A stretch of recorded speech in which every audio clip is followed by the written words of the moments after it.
তামাশার ছলে নৌকায় গিয়ে তারা মলত্যাগ করে আসতো। কয়েকদিন যেতে না যেতে সকল কাফেরদের মধ্যে একটা কুষ্ঠ রূপ দেখা দিল, শরীর পচে যায়। নবী কই খোদা গো কানা বের হয়ে যাইতেছে আগে। ওই বুড়ি পায়খানা করে নাই কিন্তু সমর্থন করছে, বুড়ির কাছে চোখ কানা হইয়া। যে এই কাহিনীটা পৃথিবীর কোনো হাদিসের গ্রন্থে আসে না, এইটা সম্পূর্ণরূপে একেবারে ডাহা মিথ্যা এবং একটা বানোয়াট গল্প। নূহ আলাইহিস সালাম আল্লাহ তাআলার নির্দেশে তিনি নৌকা নির্মাণ সমাপ্ত করে বন্যার অপেক্ষায় থাকলেন। নৌকার প্রতি কাফেরদের ঘৃণা কৌতুক দিন দিন বাড়তে লাগলো। অসভ্যই কাফেররা এমন এক পর্যায়ে পৌঁছে গেল যে নৌকা নিয়ে তারা তামাশা শুরু করে দিল। তামাশার ছলে নৌকায় গিয়ে তারা মলত্যাগ করে আসতো।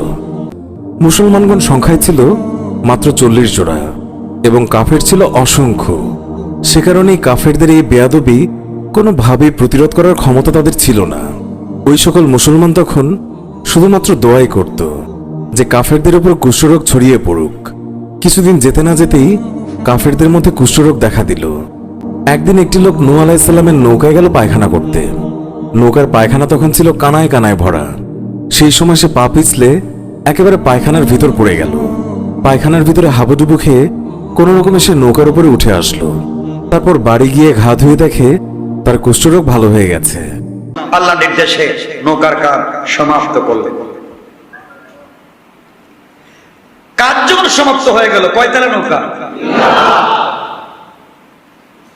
এই কাফেররা তামাশা শুরু করলো। তামাশা করতে করতে তারা দল বেঁধে, কত বড় নির্লজ্জ বেহায়া এই জাতি, যাদেরকে 950 বছর একজন নবী দাওয়াত দিছে, এত কষ্ট করে নৌকা বানাইছে। তামাশা করতে করতে, তামাশা দুষ্টামি শয়তানি করতে করতে তারা দল বেঁধে এসে কেউ 2 তলায়, কেউ 3 তলায়, কেউ নিচ তলায় টয়লেট করা শুরু করল। কয়েকদিন যেতে না যেতে সকল কাফেরদের মধ্যে একটা কুষ্ঠ রূপ দেখা দিল, শরীর পচে যায়। শরীর পচে যাচ্ছে, দেহে দেহে ঘা হয়ে গেছে, গাও সারে না, দুর্গন্ধ সারে না, শুধু দুর্গন্ধ, পচা পুরা বডি কুষ্ঠ রূপ। তারা ঔষধ খেতে লাগলো, ডাক্তার দেখাতে লাগলো, কিছুতেই কাজ হয় না। কিছুতেই যখন কাজ হচ্ছে না, কিন্তু শয়তানি বন্ধ করে না। এই অসুস্থ রোগী রেখে মানুষ কান্দে করে নিয়ে এই নৌকায় নিয়ে বাথরুম করায়। নাউজুবিল্লাহ বলেন না। শয়তানের একটা সিস্টেম দেখতেছেন, এত অসুস্থ মরে যাচ্ছে, তাও তার তামাশা করছে। একজন বৃদ্ধ অথবা বৃদ্ধা, তাকে নিয়ে যাওয়া হয়েছে বাথরুম করার জন্য নিচতলায়। মুরব্বী মানুষ বাথরুম করতে মনে বসছে, পা পিছলে একবারে হেড অফিসে চলে গেছে। বাড়িতে গিয়া পানি উঠে এক গোটা শরীর পানি দিয়ে যখন মুছে দেখে শরীরের ভিতরে কুষ্ঠরোগ নাই। আল্লাহু আকবার বললেন না। হুবনার মাঝে বড় নৌকা বানায় দিছে। যারা নূহ নবীর বিরোধী হারা কইরে নূহ নবী বলে নৌকা বানাইছে, কবে বলে পানি আইবো। হারা হকালে মিল্লা এটার মধ্যে গিয়া সহালে গিয়া পায়খানা করে। নূহ নবী কই খোদা গো কি এটা বানাইছেন, বাস্তাম অন দিয়ে হাগলে পায়খানা করতেছে। আমি জানি না নূহ নবী কই আমি জানি না। আল্লাহ কো চিন্তা করিস না, আগো হাত দে নৌকার করে মাশাআল্লাহ কানাই কানাই বসছে। সারা এলাকার মানুষ সহালবেলা লাইন ধরে। এক বেটা অন্ধ মানুষ হ্যাঁ কয় আমার দুটা চোখ নাই দেখিয়া নূহ নবীর নৌকা আমি কতদূর হাত দিলাম। দুইজনে দরাদরি করে নিছে, তোর সবটা কেড়ে থাকতো আজাই। নূহ নবী কই খোদা গো কানা বের হয়ে যাইতেছে আগে। আল্লাহ কো চিন্তা করিস না। কানা বেড়ারে যে দুইজনে ধাক্কাইতেছে, উপরে উড়াইতো, এই বেচারা নৌকার বাতায় ধরে রাখতে পারছে না, পলট খেয়া ভিতরে টাঙ্কির ভিতরে গিয়ে পড়ছে। আচ্ছা, যারা সাঁতার না জানে পানি পড়লে পানি টানি খায় না কিছু, ভিতরে গিয়া পড়ছে, হনে 10 ফুট গভীর ছিল, খাড়িয়াও লাগাল পায় না, কিছু খাইতেছে, সাঁতরাইতেছে, অবশেষে জোরে ধাক্কা দিলে গুড়ার দইরে আলগিদা দেহে কানার চোখ ভালো হয়ে গেছে। এই পায়খানা শরীরে লইয়া ওই উপরে খাবে এটা, হ্যাঁ এ দুনিয়ার কানারা আয় অগল তুই ওষুধ লইয়া যা, খালি আঙ্গুলটা একটু লইয়া সোহ লাগাইলেই চোখ বালা, অহন বালতি লই আইতাছে হগলই তুচ্ছা তুচ্ছা কাগজটা বাইন্দা লইয়া জাগা, যেমন বিয়ের বাড়িত মিষ্টি লইয়া যায়। আল্লাহ জিগাই নো, এই নো কি খবর খুদা গো, নিতা সেগা দিয়া বা নার পানি পাইলে কার পানি পাইলে সব জায়গা একটু একটু পানি, তা আবার আয়রন লবণ, ও তো এ বাসবে কোন জায়গা, ও বাসতেই যাব না, ও ওই আগিয়ে বন্ধ দিত, বাংলা পাই পায়খানা করে বন্ধ দিত। এবার যত মানুষ ওই নৌকার মধ্যে পায়খানা করছে সবাই কুষ্ঠবেদী হয়ে গেছে, গা পচিয়ে একেবারে কুষ্ঠ হয়ে গেছে। কোন ডাক্তার কবিরাজে কাজ হয় না, কোন ডাক্তার কবিরাজে কাজ হয় না, চিকিৎসা চলতেই তালে আছে। এক বুড়ি অন্ধ হয়ে গেছে, জন্মের কুজ হয়ে গেছে, বুড়িরও সারা ডাগা খুব খারাপ হয়ে গেছে, পচে গেছে।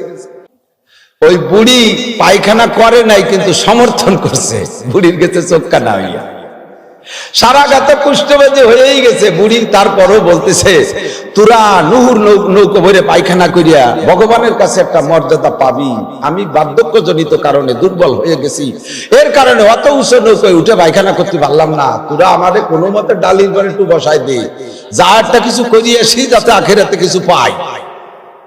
বুড়িরে নিয়ে ডালির পর বসাই দিয়েছে, কে যেন ডালির পর খানিক নরম নরম একটু আগে পায়খানা করে দিচ্ছে, ওর পর পড়িয়ে বুড়ি স্লিপ করে নৌকোর মধ্যে চলে গেছে, পড়িয়ে ডুবিয়ে গেছে পায়খানার মধ্যে। সবাই টানিয়ে টুনে উঠাইয়া বুড়িরে ধুয়ে বসে সাফ করছে। 16 বছরের যুবতীর মতো টলটলে ক্যাক করে কাঁচা হলুদির মতো চামড়া, গায়ে কোনো কুষ্ঠবেদী নেই, চোখের পাওয়ার সে 40 বছরের আগের চাইতে বেশি ভালো হয়ে গেছে। 11 নম্বর যেটা জাল হাদিস আমরা আলোচনা করব ইনশাআল্লাহ, সেটি হলো নূহ আলাইহিস সালামের নৌকার কথা। তো আপনারা শুনেছেন নূহ আলাইহিস সালামের নৌকার কথা আল্লাহ পাক কোরআনে কারিমেও অনেক সূরার মধ্যে অনেক জায়গায় আলোচনা করেছেন। নূহ আলাইহিস সালামকে আল্লাহ পাক নৌকা বানাতে বলছেন, সেই নৌকা পানির উপরে দীর্ঘদিন অনেক দিন পর্যন্ত ভাসমান ছিল, তারপরে একটা পাহাড়ের সাথে লেগেছে, তারপরে আল্লাহ পাক সারা পৃথিবীতে আবার স্বাভাবিক অবস্থা নিয়ে আসছেন। এগুলো কোরআন এবং সহিহ হাদিস দ্বারা প্রমাণিত। কিন্তু আমাদের দেশে একটা গল্প আছে যে নূহ আলাইহিস সালামের নৌকার ভিতরে লোকেরা যায়, কাফের মুশরিকেরা পায়খানা করছে, পায়খানা করতে করতে এটা ভর্তি করে ফেলছে। এক সময় এক বুড়ি, অন্ধ বুড়ি, সেটার মধ্যে পায়খানা করতে গেছে, করতে যায় বুড়ি নাকি পড়ে গেছে, ওখানে পড়ে যাওয়ার পরে বুড়ির চোখে পায়খানাগুলো লাগছে, লাগার পরে বুড়ির চোখ ভালো হয়ে গেছে। এরপরে নাকি যে পুরা এলাকার লোকেরা এসে এসে এই পায়খানাগুলোকে ওষুধ বানায়, সবার যার যেই সমস্যা সেই সমস্যার জন্য ব্যবহার শুরু করছে, এবং এই পায়খানা সব পরিষ্কার করে তারপরে ধুয়ে মুছে পরিষ্কার করে একবার সব তারা নিয়ে গেছে। এই কাহিনী আমরা ছোটবেলা থেকে ওয়াজ মাহফিলে শুনছি আর কাঁদছি, কত বড় নবীর মুজিজা, কত বড় কারামত। তো এইটা আমরা শুনতে বলতে কোনো অসুবিধা নাই, কিন্তু সমস্যা হলো এক জায়গায় যে এই কাহিনীটা পৃথিবীর কোনো হাদিসের গ্রন্থে আসে না, মানে এটা সনদ আকারেও আসে নাই, মানে কোনো হাদিসের কিতাবেই ঢুকে নাই। এটা সম্পূর্ণরূপে একেবারে ডাহা মিথ্যা এবং একটা বানোয়াট গল্প। এটা এই মানুষের মুখে মুখে চলে আসতেছে, এটা কোনো সনদ সহকারে কোনো হাদিসের কিতাবেও ঢুকে নাই। এটাকে একটি প্রসিদ্ধ কিতাব আছে, আল ইসরাইলিয়াত ওয়াল মাউদুআত। এই কিতাবটার লেখক হলেন মোহাম্মদ আবি সোহবা। এই কিতাবের 216 থেকে 218 নম্বর পৃষ্ঠায় এই ঘটনাটা বর্ণনা করে, এবং এটাকে মাউদুআত এবং ইসরাইলিয়াত, এটা ইহুদিদের মাধ্যমে প্রচলন হয়েছে। ইহুদিদের মাধ্যমেই, মানে ইহুদিরাই এই নূহ আলাইহিস সালামের এই কাহিনীটা, ইহুদি আলেমেরা আগে ওয়াজ করতো, ওই ইহুদি আলেমদের থেকে শুনতে শুনতে আস্তে আস্তে আমাদের মধ্যে চলে আসছে। তো যেসব অঞ্চলে মানুষ জাল হাদিস সম্পর্কে সচেতন সেসব এলাকায় ঢুকতে পারে নাই, আর যেই এলাকাগুলোতে একটু দুর্বলতা আছে ওই এলাকায় ঢুকে গেছে। এই কথাটা ইসরায়েলিয়াত, মানে মোহাম্মদ আবি সোহবা তিনি বলছেন যে এটা ইসরায়েলি কাহিনী, ইসরায়েলি রওয়ায়াত। ইহুদিরা এগুলো বর্ণনা করছে তাদের বিভিন্ন বইতে, বিভিন্ন জায়গায় এইসব মিথ্যা কাহিনী। আস্তে আস্তে পর্যায়ক্রমে এগুলো আমাদের মুসলিম সমাজে, বিশেষ করে আমাদের এই বাংলাদেশ, ভারত, পাকিস্তানে সরলতার সুযোগে ঢুকে গেছে।